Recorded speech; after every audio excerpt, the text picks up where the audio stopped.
Hello everyone, welcome to this video. I'm Pietro, and as you may have understood from the introduction of this video, we are gonna go and visit Minmus, which is the second and smallest moon of Kerbin that orbits in a circular orbit at 47,000 kilometers from Kerbin in an inclination of 6 degrees, and that has a surface gravity of 0.05 Gs, meaning it is 1/20th of the surface gravity on Kerbin. As you see in the background, I'm rebuilding the rocket that we also used to go to the moon. I just decided to change the color to spice things up a little bit, since now in KSP2 we can use this feature. And then I added a monopropellant tank and some RCS thrusters, just because since the gravity well, the sphere of influence, let's say, to use the proper term, the SOI of Minmus is smaller with respect to the one of the moon. It takes some more precision to reach it, and therefore using some reaction control thrusters by burning prograde and retrograde with them can help us having some cool fine adjustments to fine-tune our orbital capture trajectory. Here you see me getting ready for the launch, targeting Minmus, and then what I like to do is lining up the plane of the orbit of the moon with the plane of the orbit of Minmus, so that I see just a line and not the entirety of the orbit. This means that I'm placing the camera in a location that is where Minmus crosses the equator. So when Minmus crosses our plane of launch, which is also the plane in which the moon orbits, that's why I can use the moon as a reference, and when the Kerbal Space Center is gonna be on that axis, is a good moment to launch and to make sure that we can reach with minimum deviation the inclination of the orbit of Minmus, which is this 6 degrees from the equator. So now that we are ready for the launch, we are gonna use a trajectory different from the one that we used to go to the moon, or for the one that we use just to get simply into orbit, because we do not need, we actually don't have to get in an equatorial orbit, because we don't have to go in an equatorial orbit, but we need to go in an inclined orbit. Therefore, we are not just gonna simply tap D on our keyboard, we're gonna have to use also W or S depending in which position we are with respect to the ascending and descending node of Minmus. In this case here, you can see that on my navball there we see the opposite direction with respect to our target, which is starting on the left to the west of us, and it's below the mark of the equator. Therefore we need to go to the upper right side, let's say, of the navball, therefore inclining our orbit to the southeast. Not too much, since it's just 6 degrees, but still we need to aim in that direction, trying to stay, let's say, opposite with respect to what the anti-target is doing on the other side of the navball. Therefore, that's the trajectory for which I went during this launch. I accidentally did not pay attention that much to the numbers, therefore I went a little too much vertical with respect to what is ideal in this launch, but it's not a problem. You know that you need to stay vertical more or less until you are at 10,000 kilometers or 10,000 meters or something like that, just to avoid instabilities, aerodynamics instabilities of your rocket launch. Then you start doing your gravity turn, flattening out when you are about 30 kilometers from the surface, which is where the atmosphere is practically non-existent, and then you reach the height of apocenter, of apoapsis that you like. About 120 kilometers is more than fine. If you don't have enough delta V, you can stay lower. If you have some more, you may as well just increase it so that you optimize your burn during the launch, and therefore reducing the gravity losses that you would have during the coasting phase from when you stop the burn up to the AP, when we then circularize our orbit by burning prograde until the periapsis gets outside of the atmosphere and more or less at the same height of the apoapsis. During the launch, for some reason, the rocket started having some instabilities. Luckily enough, I installed the reaction control thrusters, therefore I could use the help of the RCS to stabilize the craft. I don't know, I guess it was some kind of bug, because it's perfectly balanced. There is nothing that has weight that is outside of the thrust vector. So yeah, I don't know that was happening during this this maneuver here. I hope that it's not gonna be the case for you, or that you're gonna be able to fight it too using the SAS, using the RCS and stuff like that. And then once into orbit, it was the time to create a maneuver plan, creating it more or less so that our orbit gets in front of Minmus of about, I don't know, 20-30 degrees, something like that should be well enough. We got into an orbit with a relatively low inclination with respect to Minmus, therefore there was no need of having a maneuver plan that would reduce our inclination, like burning anti-normal or normal to change the plane in which we were orbiting, and by tweaking it a little bit around, by sliding the maneuver plan to see where it is more efficient, and by fine-tuning the prograde and retrograde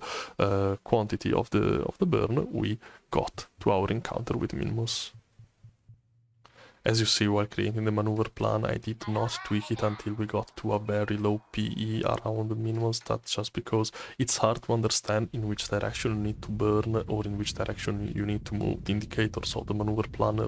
in KSP2 at this point in time, since it does not have the trajectory of your craft inside of the sphere of influence of the man in this case, of the moon Minmus in this case. Therefore I just let it like that. I performed the burn and then used the reaction control system to try and optimize the height of the PE while being at the PE of my transfer, so from Kerbin to Minmus. And then just once we got inside of the sphere of influence of Minmus, we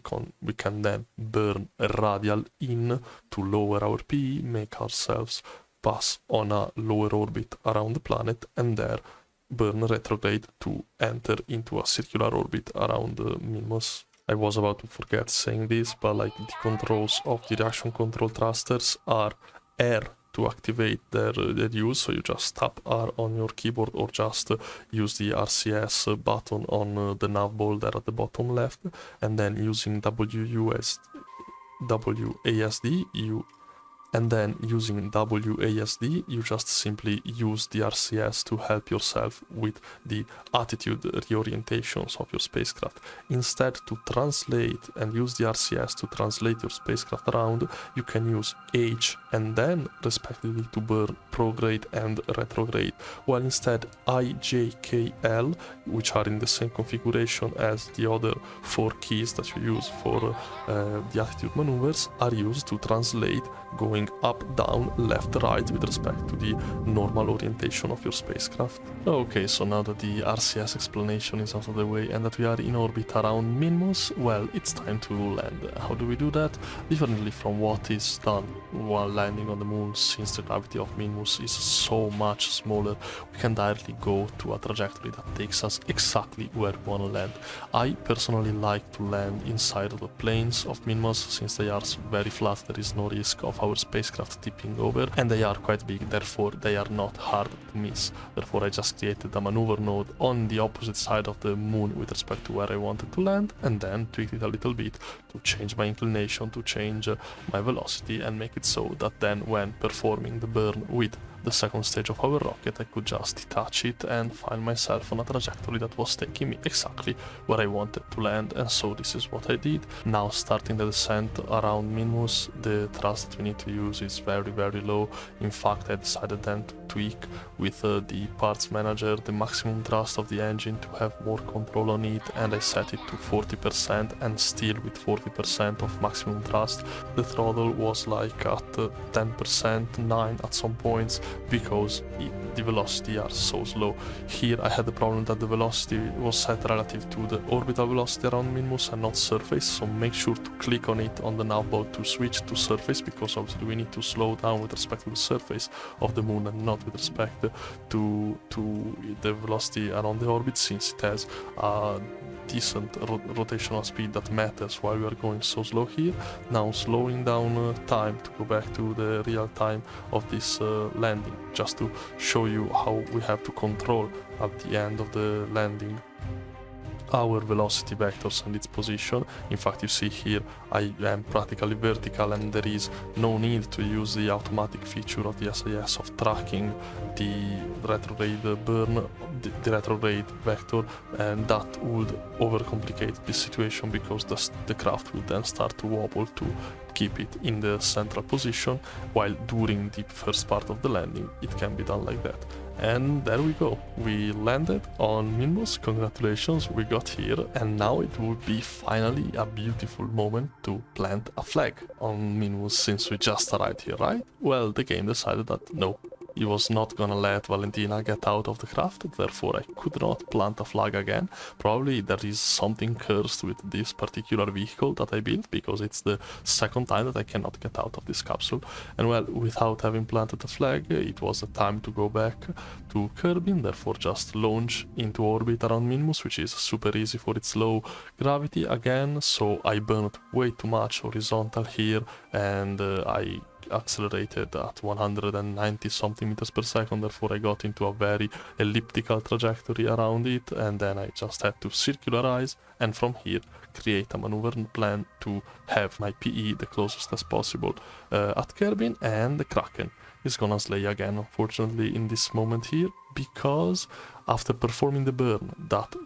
due to the maneuver planner was taking me in a perfect trajectory that was gonna bring me back to Kerbin, for some reason I got ejected into solar orbit. Therefore, from there I had to slow down my craft, pointing retrograde and burning a lot in that direction, and from there lowering the PE until it was inside of the atmosphere of Kerbin at about 30 kilometers again, which is the perfect height for a return from the moons of Kerbin, since you get into the thick part of the atmosphere that slows you down with a decent deceleration and without too much heating when the heating is gonna be implemented.